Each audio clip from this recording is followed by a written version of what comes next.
Hello दोस्तों, मेरे YouTube channel में आपका स्वागत है। दोस्तों, आज के वीडियो में हम चर्चा करेंगे आर्मी के एग्जाम में आने वाले 10 महत्वपूर्ण प्रश्नों पर, जो कि प्रश्न होंगे गणित और रीजनिंग से। और ये अपने जो प्रश्न होंगे वो 9 नंबर टेस्ट से होंगे। यानी कि इससे पहले भी मैंने 8 टेस्ट आर्मी भर्ती परीक्षाओं से संबंधित गणित और रीजनिंग के डाल दिए हैं। आप उन वीडियो को मेरे YouTube चैनल की प्लेलिस्ट में जाकर देख सकते हैं। अब दोस्तों, आपका मैं ज्यादा समय न लेते हुए पहले प्रश्न से शुरुआत करता हूं। और अपना जो मुख्य उद्देश्य रहेगा वो सिर्फ आर्मी भर्ती की परीक्षा ही रहेगा। यानी कि आर्मी ट्रेडमैन, क्लर्क, जीडी जो भी हो, सबका सिलेबस मैथ और रीजनिंग का सेम ही है। सिर्फ प्रश्नों के थोड़ा बहुत ऊपर नीचे होता है। यानी कि जैसे कि क्लर्क में गणित और रीजनिंग के प्रश्न कम आते हैं, और ट्रेडमैन और जीडी का जो सिलेबस है बिल्कुल सेम सिलेबस है एकदम से। मतलब जो 50 प्रश्न आते हैं वो ट्रेडमैन और जीडी दोनों का एक ही सेम सिलेबस है, उसमें से ही आते हैं। तो दोस्तों, मैं पहले प्रश्न से शुरुआत करता हूं। प्रश्न है, एक मैदान में एक घोड़ा 28 मीटर लंबी रस्सी से बंधा हुआ है, तो वह मैदान की कितनी घास चर सकता है। यानी कि अपने को प्रश्न में बोल रहा है कि कोई घोड़ा है और वो घोड़ा एक मैदान में बंधा हुआ है और उस मैदान में खड़ी है घास। अब वो व्यक्ति पूछ रहा है कि वो घोड़ा घूम घूम कर कितनी घास चढ़ सकता है। तो मैं ऐसे बोलूं दोस्तों कि मैंने जैसे ये एक एंगल लिया और इससे उस घोड़े को बांध दिया और ये उसकी डोरी है। अब डोरी में ये वाला घोड़ा है, ये वाला घोड़ा है, ये इस डोरी के चारों ओर ऐसे ही तो घास चरेगा। यानी कि इस डोरी के चारों ओर उस मैदान में घूमेगा, तो उसने कितनी दूर की घास चरी। तो दोस्तों, मैं बोलूं कि ये वाला एंगल है, यहां पर घोड़ा बंधा हुआ है और ये है घोड़े की रस्सी। जो रस्सी है ये कितनी लंबी है, 28 मीटर लंबी रस्सी। यानी कि ये घोड़े की रस्सी है, ये कितनी लंबी है, 28 मीटर है। अब घोड़ा घास चरेगा तो सिर्फ ऐसे ही घूमेगा, इसके अलावा घोड़े के पास घूमने के लिए और कुछ भी चारा नहीं है। तो दोस्तों, ये वाला चित्र बना, ये किसका बना, तो मैं बोलूं ये क्या बना, वृत्त का चित्र बना। अब उसमें घोड़ा कहां पर घास चरेगा, तो घोड़ा इस वाले भाग में पूरे में घास चढ़ जाएगा। यानी कि जितना भी खाली शेष भाग दिख रहा है इसमें घोड़ा घास चढ़ जाएगा। इसका मतलब क्या है ये, तो ये है वृत्त का क्षेत्रफल। क्या है, वृत्त के क्षेत्रफल।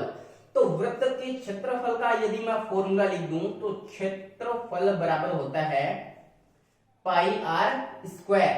तो पाई आर स्क्वायर का मान निकालूं तो पाई का मान दोस्तों होता है 22/7 और गुणा में आर स्क्वायर है। इसका मतलब अपने पास ये क्या थी, आर है, त्रिज्या है। वृत्त की त्रिज्या कितनी दे रखी है, 28 दे रखी है। कितनी दे रखी है, 28 दे रखी है।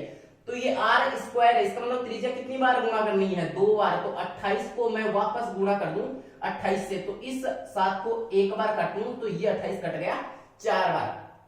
अब दोस्तों, मैं यदि 22 को 4 से गुणा कर दूं तो मेरे पास आ गया 88 और 88 को फिर मैं बच गया मेरे पास 28। इससे यदि गुणा कर दूं तो मेरे पास आ जाएगा 2464 है। और यदि इकाई मीटर में दे रखी है तो मीटर स्क्वायर या फिर वर्ग मीटर भी बोल सकता हूं। तो दोस्तों, ये वाला घोड़ा है, इस मैदान में 2464 वर्ग मीटर या फिर मीटर स्क्वायर क्षेत्र में घास चढ़ जाएगा। तो इसका उत्तर हो गया 2464 मीटर स्क्वायर।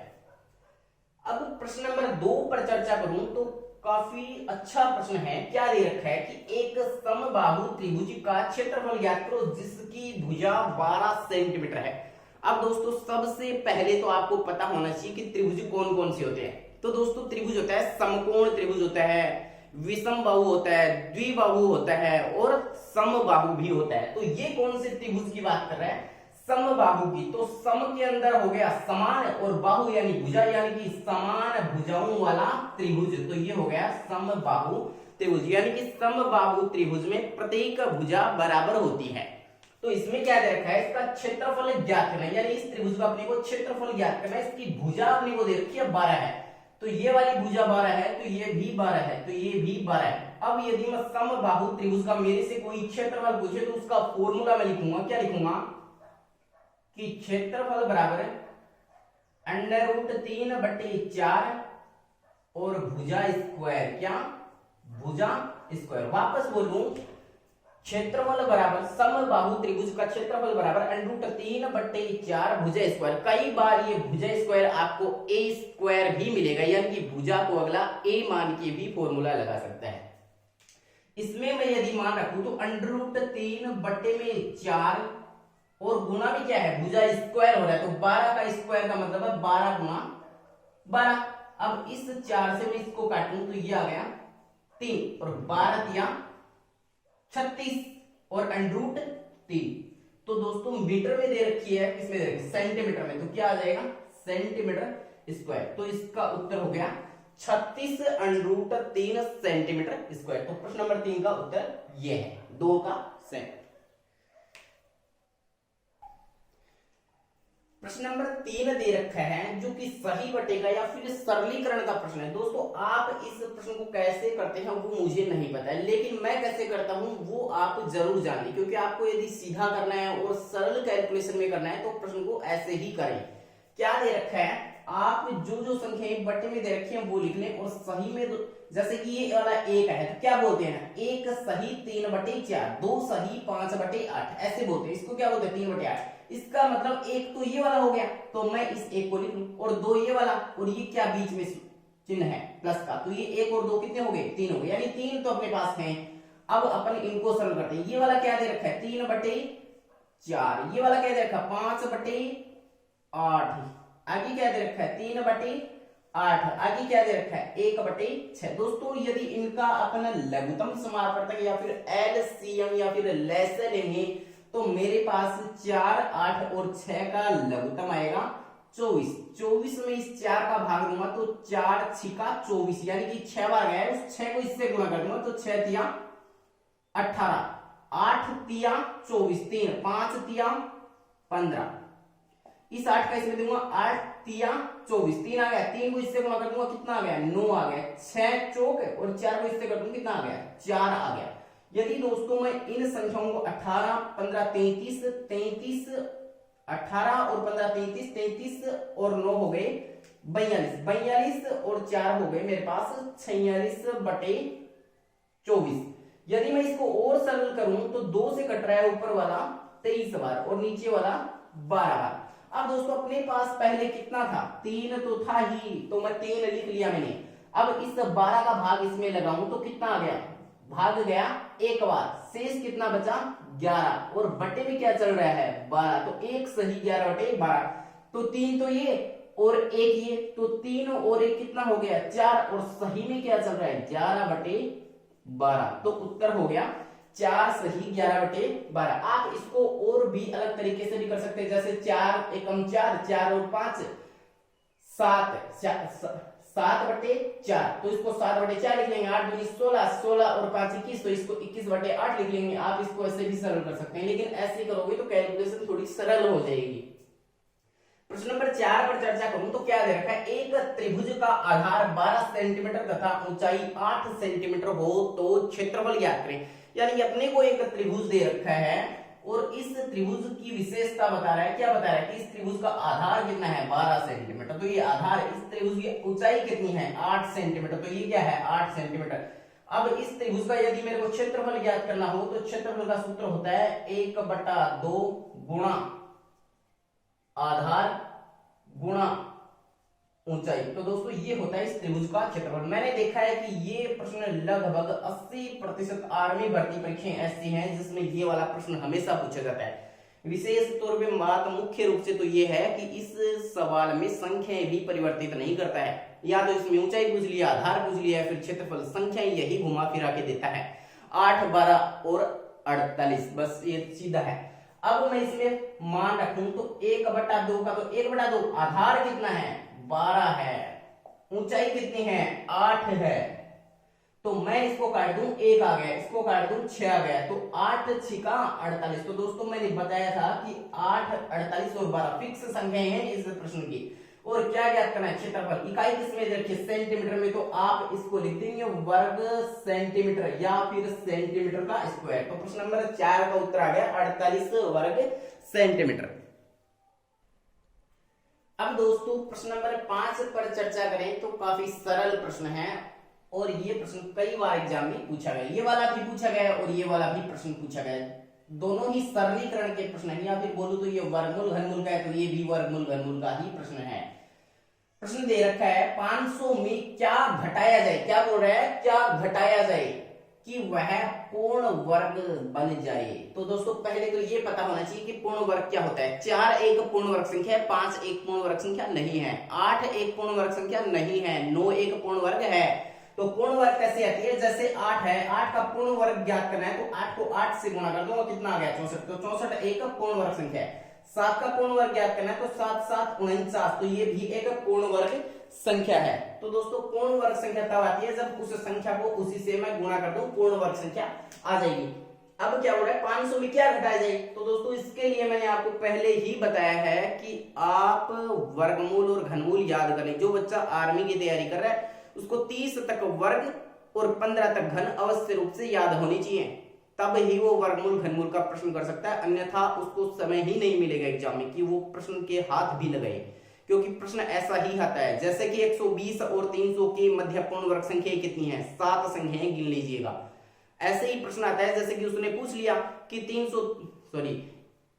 216 और 512, 729 और 484 में कौन सा भिन्न है। तो 484 भिन्न है, क्योंकि 484 है वो 22 का वर्ग होता है और सभी संख्याएं किसी न किसी संख्या का पूर्ण घन है। जैसे कि 512 8 का था, 729 9 का था और 216 6 का पूर्ण घन संख्या, पूर्ण घन है। अब जैसे मैं इसको बताऊं तो क्या बोल रहा है, पूर्ण वर्ग संख्या 500 में क्या घटाऊं। तो सबसे पहले मैं 20 का वर्ग देखूं तो कितना आता है, 400 आता है। 21 का देखूं तो कितना आता है, 441 आता है। 22 का देखूं तो कितना आता है, 484 आता है। 23 का देखूं तो कितना आता है, 529। इसका मतलब 20 में से वो घटाया नहीं जा सकता, घटाना तो 500 में से है, तभी इनमें से एक संख्या आनी चाहिए, तो ये वाली तो कैंसिल हो गई। अब 484, 500 में से मैं क्या घटा दूं, 484 आ जाएगी, तो 16 घटा दो, 16 घटा के कितना आ जाएगी 484 और ये पूर्ण वर्ग संख्या बन जाएगी। तो ये इसका उत्तर हो गया। 20 घटा के देखूं तो कितना आ गया 480, किसी भी संख्या का पूर्ण वर्ग नहीं है। अगर मैं 14 घटा दूं तो 486 नहीं है। 500 में से 29 घटा दूं तो 471, किसी भी संख्या का पूर्ण वर्ग नहीं है। तो मैं 16 घटा दूंगा तो मेरे पास आ जाएगा 484, जो कि 22 का पूर्ण वर्ग हो जाएगा। अब प्रश्न नंबर 6 की चर्चा करूं तो यदि ऐसा प्रश्न आपको मिल जाए तो आप क्या करें, इसको पहले तो सीधे रूप में लिखने का प्रयास करें। जैसे कि ये 243 है और इस 43 के ऊपर इसने कितना लगाया है, पावर में 2 लगाया है, यानी कि घात में 2 लगाया है। 243 का क्या कर रहा है, वर्ग कर रहा है। लेकिन यहां पर क्या कर दिया, 1/5 वर्गमूल नहीं कर रहा है, 1/5 निकाल रहा है। जैसे कि 1/3 का मतलब घनमूल हो गया, 1/2 का वर्गमूल हो गया, ऐसे ही इसका 1/5 निकालना है। तो 1/5 निकालने का मतलब है इसके पूरे के ऊपर आप ऐसे भी लगा सकते हैं। अब आपको पता होना चाहिए कि यदि घात के ऊपर घात हो तो घातें गुणा हो जाती हैं, और गुणा में घातें हो तो जुड़ जाती हैं, लेकिन घात के ऊपर घात हो तो गुणा हो जाती है। तो 2 के ऊपर घात है कितनी, 1/5, तो क्या हो जाएंगी गुणा। तो 2 के साथ में 1/5 को गुणा कर दूं तो कितना आ गया 2/5। तो इस प्रश्न को मैं कैसे लिख दूंगा, 243 की पावर 2/5। हमेशा इस प्रश्न को करने से पहले आप नीचे वाली घात सरल करो। नीचे वाली घात सरल करने का रूल यह है कि 243 के टुकड़े करो। तो 243 के टुकड़े करेंगे, कितना आ गया 81 आ गया, फिर 3 का कितना आ गया 27 आ गया, फिर 3 का कितना आ गया 9 आ गया, फिर 3 का 3 आ गया, फिर 3 का लगा 1 आया। 1 2 3 4 5, 5 जोड़े बन गए। इसका मतलब इसके 5 जोड़े बनाने थे। 343 को अपने 5 जोड़े बनाने थे, तो 243 के 5 जोड़े 3 3 के बनेंगे, तो 3 हो गया इसका सरलतम रूप। ऊपर घात कितनी बची, 2 बची, यानी कि 243 की पावर 1/5 को अपन इस रूप में लिख सकते हैं, ये वाला लिख सकते हैं। तो मैंने 1/5 सरल किया है। अब ऊपर 2 घात लगी है, उसको सरल करूंगा तो 3 की पावर 2 का मान होता है 9, जो कि इस प्रश्न का हो जाएगा उत्तर। अगर ये प्रश्न किसी भी विद्यार्थी के ना समझ में आए तो मेरे कमेंट बॉक्स में आप मुझे लिख कर दें, मैं अगले पेपर सेट में इस प्रश्न को अच्छे तरीके से समझा दूंगा। अब दोस्तों अपने को प्रश्न नंबर 7 दे रखा है, समय चाल और दूरी के टॉपिक से प्रश्न है। तो आप बिना प्रश्न को देखे एक बार फॉर्मूला लिख लें। क्या फॉर्मूला है, मेरा फिक्स फॉर्मूला है दूरी बराबर चाल गुणा समय। कई विद्यार्थी क्या करते हैं, चाल पूछता है तो चाल के बराबर कर देते हैं, समय पूछता है तो समय के बराबर कर देते हैं, और दूरी पूछता है तो दूरी के बराबर करते हैं। ऐसा नहीं करें, इसी में सभी मान रखने का प्रयास करें, इस प्रश्न सही ढंग से समझ में आ जाएगा। ऐसे प्रश्न को करूं तो मैं क्या बोल रहा है कि 300 मीटर लंबी ट्रेन है तो वो दूरी ही है, तो मैं कितना लिखूं, 300 मीटर। दूरी की जगह लिख दिया 300 मीटर, बराबर का चिन्ह है तो मैं भी लगा लूंगा। चाल क्या किया, मेरे को पूछा है तो मैं लिख दूंगा x से गुणा, समय क्या दे रखा है, 20 सेकंड दे रखा है। क्या दे रखा है, 20 सेकंड दे रखा है। यदि दोस्तों दूरी मीटर में दे रखी है, समय सेकंड में दे रखा है, तो ये तो समय की सबसे छोटी इकाई सेंटीमीटर, ये दूरी की छोटी इकाई मीटर है, इसका मतलब इकाई भी छोटी ही आएगी, यानी कि मीटर प्रति सेकंड आएगी। इस 20 को मैं इधर लेके आऊं तो 300 के बटे में क्या आ गया, 20 ऊपर क्या था, मीटर था, नीचे इसके साथ क्या है, सेकंड है, तो 20 से कट गया, कितना आ गया, 15। तो मेरे पास आ गया 15 मीटर प्रति सेकंड। इकाई ऐसे ही आती है, लेकिन मेरे को किसने पूछा है, किलोमीटर प्रति हावर में। तो छोटी इकाई दे रखी है, बड़ी पूछा है, छोटी दे रखी है 15 वाली क्या है, छोटी है, बड़ी पूछी है, तो क्या करूंगा, ऊपर बड़ी संख्या से गुणा करूंगा, नीचे 5 से गुणा करूंगा। 5 तिया 18 तिया 54 किलोमीटर पर हावर। दोस्तों यदि ये संख्या आपसे ना कटे तो आप ऊपर नीचे लिख के देखिए कि कौन सी संख्या सही कट रही, वही प्रश्न का उत्तर हो जाएगा। तो 7 नंबर प्रश्न का उत्तर हो गया, जो ट्रेन की चाल है वो 54 किलोमीटर प्रति घंटे आ गई है। अब प्रश्न दे रखा है 1.6 9.6 का कितना प्रतिशत है। सीधा सीधा पूछ रहा है कि 1.6 है, 1.6 है, वो 9.6 का कितना है। तो मैं बोलूंगा कि 9.6 के सर के ऊपर 1.6 को रख ले और तोल के बता दे कितना प्रतिशत है। 9.6 के सर के ऊपर छोटी वाली संख्या रख ले। सीधी सी बात है कि यदि कोई तगड़ा या फिर मोटा विद्यार्थी है, वो पतले वाले को सर पे ही तो बैठाएगा, तो 1.6 छोटा या फिर 9.6, तो 1.6 छोटा 9.6 बड़ा, तो नीचे वाला ऊपर वाले को उठा लिया सर पे। काटूंगा मैं, कितना आ गया, पॉइंट से पॉइंट कट गया, समान स्थान पे तो कोई मतलब ही नहीं है, ये कट गया 1 और 16 छिकी 96, तो ये हो गए 50/3। फिर कट गया 16 सही 2/3 प्रतिशत। तो प्रश्न का उत्तर हो गया 16 सही 2/3 प्रतिशत है। प्रश्न नंबर 9 दे रखा है 30.00 का 30% क्या है। तो दोस्तों पॉइंट के बाद जितने भी शून्य होते हैं कोई मतलब नहीं होता। यदि यहाँ पर 9 होता तो मतलब हो जाता, लेकिन ये क्या है, सिर्फ शून्य ही शून्य है, तो इनका कोई मतलब नहीं है। तो मैं लिखूंगा 30 सिर्फ। का मतलब गुणा होता है, 30% का मतलब 30% हटा दे बटे 100 लगा दे, तो 30 का प्रतिशत हटा दिया बटे 100 लगा दिया, 1 शून्य से 1 शून्य 1 से 1, तो 3 तिया 9, तो इसका उत्तर हो गया 9, यानी कि 30 का 30% यदि हम निकालेंगे तो कितना आएगा, 9 आ जाएगा। अब प्रश्न नंबर 10 है, त्रिकोणमिति से प्रश्न है। दोस्तों त्रिकोणमिति से काफी बार प्रश्न एग्जाम में आए हैं, लेकिन प्रश्न आता है वो सिर्फ tan के मानों से ही आता है। या तो tan 45 का आ गया, tan coat 45, tan 45, sin 90, sin 0, cos 0 और cos 90, इन्हीं के मानों से प्रश्न आता है। तो ऐसे ही tan 30 आ जाए, मान लो tan 30 आ जाए, तो आपको मैं सारणी यदि याद ना हो टेन की, तो मैं टेन वाली सारणी बताता हूं। कैसे बताता हूं, जैसे कि मेरे पास यहां पर है टेन, क्या है, टेन, और यहां पर क्या है, कोट है। सिर्फ मैं टेन और कोट के 3 मानों की बात करूंगा। यहां पर 30 डिग्री की बात करूंगा, यहां पर 45 डिग्री की, और यहां पर बात करूंगा 60 डिग्री। याद करें 30, 45 और 60 शून्य हो जाता है, वो मैंने नहीं लिया है। तो टेन यहां पर 30 डिग्री आ जाए। सबसे पहले मैं आपको बता दूं महत्वपूर्ण चीज तो यह है कि टेन कोट के मान 45 डिग्री पे कितने होते हैं, 1 और 1 होता है। टेन 45 का मान भी 1 होता है, कोट 45 का मान भी 1 होता है। यदि मैं इस टेन 30 डिग्री के मान की बात करूं तो 1/√3। यदि इसका 1/√3 है तो इधर कोने वाले का भी 1/√3 ही आएगा। यदि इन दोनों का 1/√3 हो गया तो ये सिर्फ सीधा ही √3 आ जाएंगे दोनों के दोनों। तो ये इसके मान याद करने की ट्रिक है। अब tan 30 पूछा आपको, तो आप क्या करेंगे, tan 30 का मान रखिए। tan 30 का मान क्या है, ये 10 रहा, ये 30 रहा, तो tan 30 का मान कितना है, 1/√3, गुणा का चिन्ह है बीच में। अब पूछा है कोट 30, तो कोट 30 कितना है, √3, तो √3 से √3 कट गया, कितना आ गया, उत्तर। उत्तर हमेशा एक ही आता है। आर्मी में यदि प्रश्न त्रिकोणमिति से आता है तो उसका उत्तर 1 ही आएगा। यदि एक ऑप्शन में नहीं मिलता है तो आपको शून्य मिलेगा, और 1 और 0 ना मिले तो डिग्री में यदि मान पूछे तो आपको 45 डिग्री 100% मिल जाएगा। आप टिक कर देना, उत्तर वही होगा। तो तो दोस्तों ये थे आज के महत्वपूर्ण 10 प्रश्न। आपको यदि अच्छे लगे हों तो मुझे कमेंट बॉक्स में अवश्य बताइएगा। आप सब्सक्राइब करें या ना करें, लेकिन मुझे कमेंट करके अवश्य बताएं कि आपको मेरे वीडियो कैसे लगते हैं। धन्यवाद।